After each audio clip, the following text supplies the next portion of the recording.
video is going to be a Q&A about all of the questions that you guys ask me. So thank you guys for asking me loads of questions about myself, general stuff, really tough questions to answer. So what I'm gonna do, I'm going to answer, let's say, one easy question for me and then one that is a bit difficult. These questions say, what is your favorite physical feature and why? Okay, I would say my eyes and my smile, because why?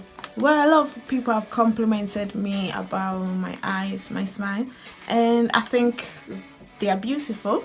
I like my eyes because of the shape, because they are not like that big, but they're not even small. Like, I just like the shape that they have. And I like my smile. Yeah, I think that it makes me look younger, like radiant and just joyful. Yeah. And then another physical feature that I like is my butt. Yeah. I don't know if I can like say this, but yeah, I like it. I like the shape of it. I like how big it is, and yeah. So that's the answer for that. And then another question, let's say this one is a bit let's say complex. Yeah, so it says, as a Christian, what is the best way to move on from a mistake or a sin? So all of you know that I'm a Christian, and I personally think that as a Christian, the best way to move from a sin or a mistake is to put in your mindset that Jesus came to die for all of our sins. It doesn't mean that like we can go on committing lots of sins, but even when you commit a sin, you know that God has already paid up, Jesus has already paid that price.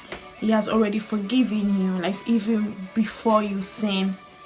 And I think like also another practical way to do that is to surround yourself with people that will encourage you, that will tell you about the good stuff that in you, instead of highlighting your negative stuff that you're doing, highlighting your mistakes, your sins, you know, because sometimes like you may be in some environments and people always like trying to bring back the things of the past that you did that were not good. So yeah, I think it's important to surround yourself with people that can talk about the good stuff that you do, even if it's like just very little, but they will appreciate and talk about that. Not people that like when you're trying to change or to better yourself, they'll be like, oh, so it's you now, you're praying for an hour. Hey, you that you were not even coming to church or something. Like, hey, you that you were like French shade on everybody, now you are complimenting everybody. We don't need people like that.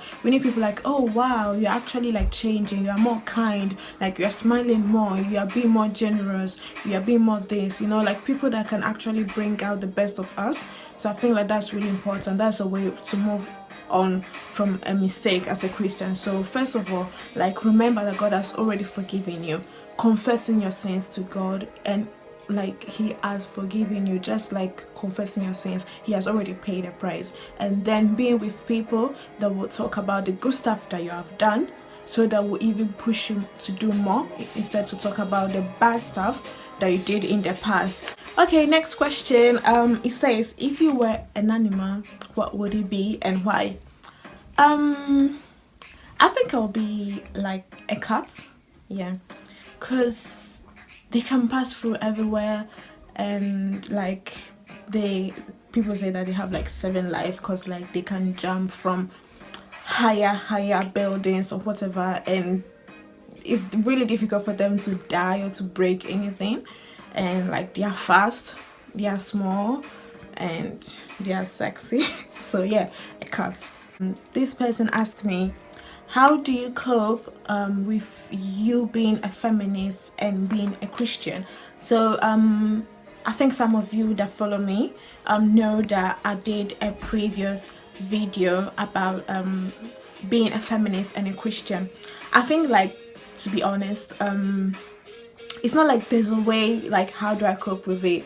It's just something natural. Like, I think like most of us, we are all feminists without even knowing it, because feminists is having equal rights men and women, and God that like is, and also goes in Christianity, like if I am a woman and God anoints me and I have the blessing, like the chance to become a pastor, to be a healer or a prophet, like God won't say, oh, you're a woman, so no, let's give chance to the man to develop first. No, if like being like extremely connected to God, I'm growing my Christianity, like God will use me. But at the same time, like in every society, in every environment, there's always a head. Like at school, your teachers, your headmasters, at work, your manager, everyone, and you have to respect them. And as a Christian, when I'll be married in my home, my husband will be the head. So let's say the main CEO of the house. So I will have to respect him. So I would say that's how I cope with Christianity and being a feminist. Yeah. Another question: do you have a boyfriend? Yes, I do. Maybe some of you that are on my Snapchat have seen some of his pictures, or like me going to visit him, stuff like that. What would you say to your 16-year-old self, and do you regret anything? Oh my god. To my 16-year-old Jessica, I would say loads of stuff. Like my first thing that I would say is don't do this, don't go here, don't talk about this, don't listen this, don't, like loads of don'ts, and like chill, like enjoy like being a teenager, like like, and what, yeah, these are like mainly what I would say, like being more focused on studies. Like I was having like a bit of like up and downs sometimes, like I was so great in school and then I'll get distracted, like being able to be consistent and like not engaging myself in loads of stuff, like stuff that I could have avoided. And do I regret anything? Yes, I regret a lot of stuff. Okay, not that much, but what I mostly regret is like putting myself in relationships, like I'm talking about like relationship with guys that were really bad, that they did not bring me anything, they did not help me, and which like affected, let's say, my present now, because like sometimes I was like I was feeling guilty about stuff that I did in the past, in these relationships, or how can you, they were not even relationship, like hookups or whatever, call them however you want. And like going back to the question, like I would feel guilty, I was like, I don't even deserve to be a child of God. But then like I'll be reminding myself, God has forgiven me, I've confessed, God has forgiven me, God, Jesus has already paid a price. And then obviously, like, thank God I have people that will always like see the good stuff in me. Yeah. So mainly that's what I regret, like being with certain guys that were really bad, because yeah, I wasn't a type that was like smoking or like clubbing always, or whatever, like engaging in those stuff. But mainly, let's say my issue was being too vulnerable to relationships and to guys. So I had two similar questions. So one asked me, if you had the chance to go anywhere, where would it be, and where would you choose to live? Okay, so if I had the chance to go somewhere, it would be Spain, Barcelona or Madrid or Valencia, anywhere in Spain, because like I really like Spain, and it's something that I actually have to do. Like I have to visit, not living there, but I have to visit it. Like I studied Spanish like for a lot of years, but right now like my Spanish is really bad because I haven't gotten the chance to speak it with anybody. And yeah, so I would like to go to Spain or to like a South American country. And yeah, my best friend is from Venezuela, so it actually like be a good opportunity to go and visit somewhere in South America with her. And if where would I like to live? I would say Italy/UK. Because like I would like to live in Italy because of like the weather, the food, the environment, everything. And in UK, because of like, let's say, the people's mindset, because it's more like multicultural, so like even if you're being different, like nobody cares, everybody's different here. So yeah, and so this question, I don't actually have the answer for it. It says like, how are you going to cope by living at home for your final year at uni? So yeah, a friend asked me this, but to be honest, everything is maybe like nothing is certain for now, because I don't even know if I'm going to a placement year, if I'm going to find my final year.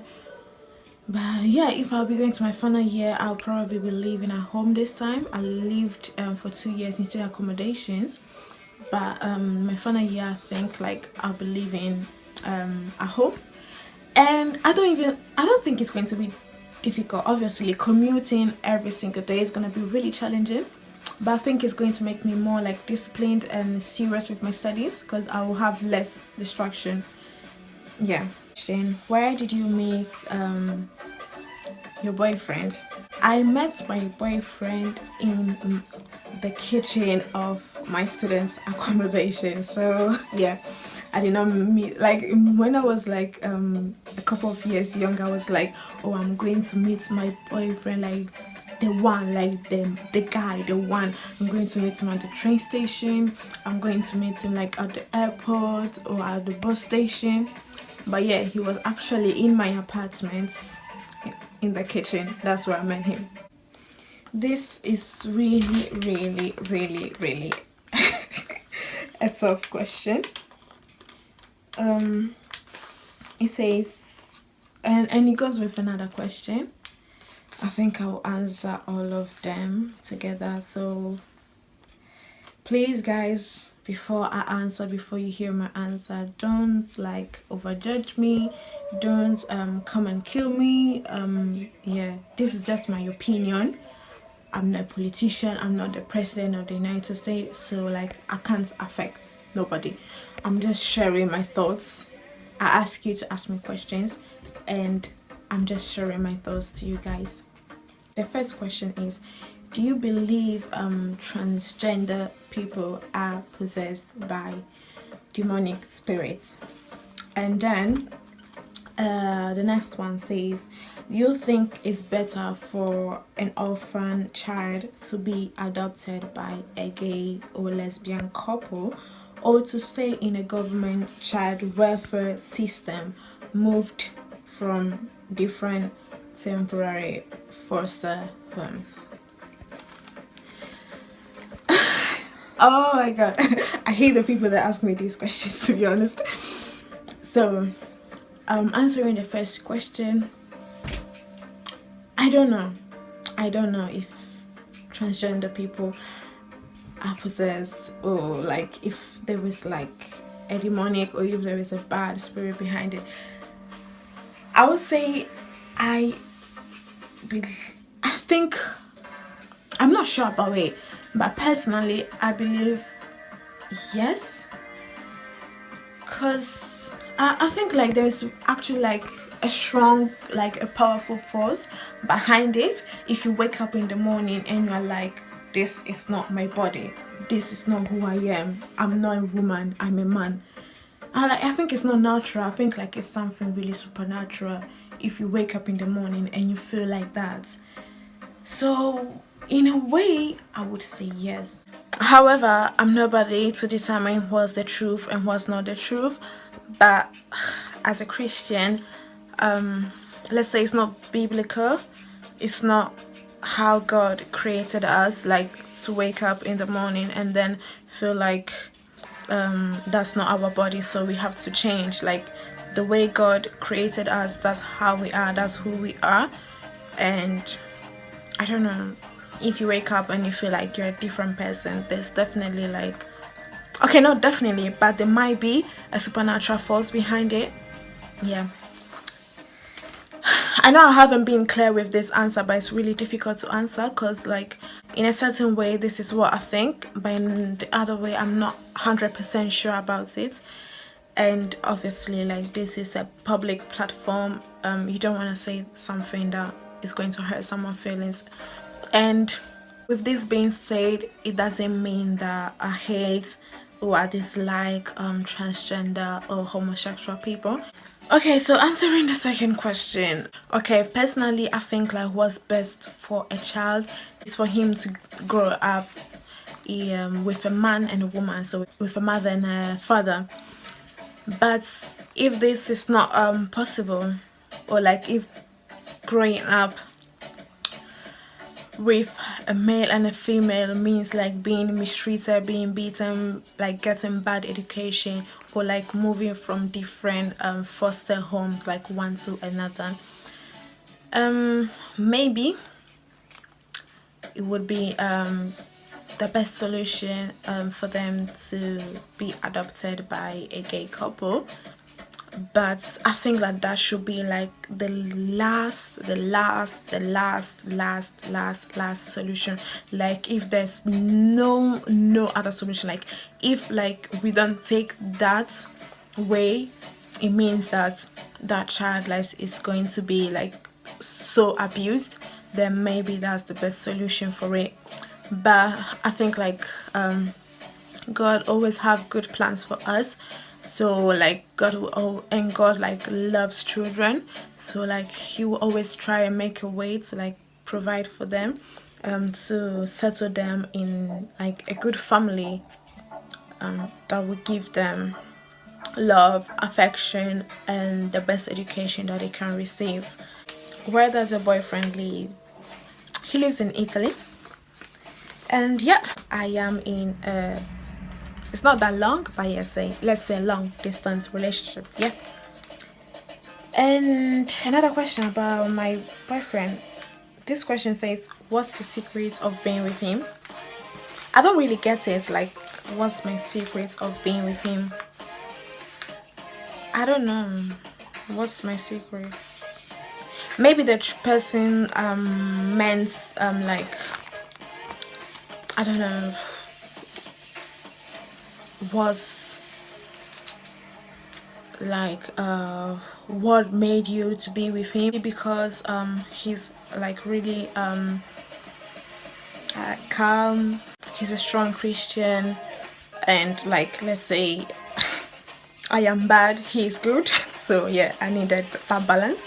He's really patient, he's really forgiving. Yeah, like let's say these are all the secret that made me to like get into him, and like that make me appreciate him every day more and more. Like he's really patient, forgiving. These are all the secret for me, like that makes me to be with him, and then makes me to appreciate him more. Like his faith is really strong, like whenever like I'm getting weak in my faith, because guys, everybody knows it's not easy to be a Christian. Like he actually encourages me a lot. He always tries to bring the best out of me. He's awesome. Yeah, so yeah, that's my secret of being with him, and like for making me appreciate him more and more. So how would you define a respectful woman? I would say a respectful woman is a woman that respects herself. Yeah, because to let people respect you, you have to respect your own self. And how are people going to say that you respect yourself? Like by being decent. I actually believe that a matured and respectful woman is decent. Yeah, so maybe decency. But yeah, portraying like love, being kind, being decent. Yeah, I think like, and obviously like being matured as well, because before being a woman you have to be matured. So I think that that's a respectful woman. And yeah, I'm still on my way of trying to be a respectful woman as well. Why did you create a YouTube channel? So this all started an afternoon. I went to talk with one of the career advisor in my university, and she saw my CV and she was like, you don't really have that many experience, and also like what are your interests, like what do you do apart from being a student, like what's about you, what makes you unique? Like you do marketing, you should be more creative, you should be doing stuff, like you should get out of your comfort zone. And I was like, oh, I can actually create a YouTube channel. I mean, everybody's doing it, but I think like I have loads of stuff to tell the people, like, and I want to like that positive energy that, let's say, I have within me, that I portray, that I carry on every day. I think like I could also like carry it on YouTube. So like an evening I was like, yeah, let me just do a YouTube channel. I created it. It was really hard, and I'm still like, let's say, developing my YouTube channel, because like I don't have like all of the professional tools to do it, and my first videos are really bad quality, but still I just wanted to do it because I think like, yeah, obviously like good and high quality content is what attracts people, but I think like also like the words that come out from me is what that can make a difference. Like, yeah, like trying to put a smile on people's face, like motivating and encouraging people. Let's say this is the main reason why I wanted to do YouTube. So like if it means like fooling around to make someone smile, fair enough, I'll do it. If it means like encouraging people with my own experience, like sharing something to motivate someone, yeah, that's great. Okay, so I have two questions, only two questions in Italian, and I think like I will translate them as well in English. And yeah, like those are the questions that I answered before at the beginning of the video. So this one says, how did you meet your boyfriend? So I told you guys where I met him. Okay, so now how did I meet him? Okay, so I met him on a day that I did my first exam of the first semester. So I was in my room sleeping, because like before an exam I don't sleep. I revise all night. So after the exam I came home. I was in my accommodation in Bradford. I was sleeping, and then my flatmate, who is my friend, knocked at my door, and she was like, oh my god, Jessica, please, I have two friends, they are guys in the kitchen, and I don't know, the situation is so awkward. You are so good with talking to people, like you are easy like with talking to people, with new people, so please come. And because like everybody's so quiet, like just come and bring, let's say, your your energy, or like you being always silly, yeah, there. And I was like, oh my god, I don't want to go, can't you see I'm sleeping? And she, let's say, convinced me with hot chocolate. So I decided to go. I went to the kitchen. There were two guys who are they are friends. So yeah, I met them, and I don't know, like all of us, we suddenly, like my friend, my flatmate left because she had stuff to do, and like we started like talking, like I think we knew each other already. And yeah, we were just like talking. I was like, oh, do you want something to drink, stuff like that? And we're like, no, we are cool. So we're there talking, and then our friend left. And since like the conversation was so engaging and active and nice, like we're talking about relationship and like let's say sex conversation are always like they are always, let's say, attracting young people. So they decided to stay, and I was with them like till really late. And then my friend even came back, and they were still there. So yeah, I was talking to them. I was talking to my boyfriend as well. He was there, and we were all sharing all of our experience.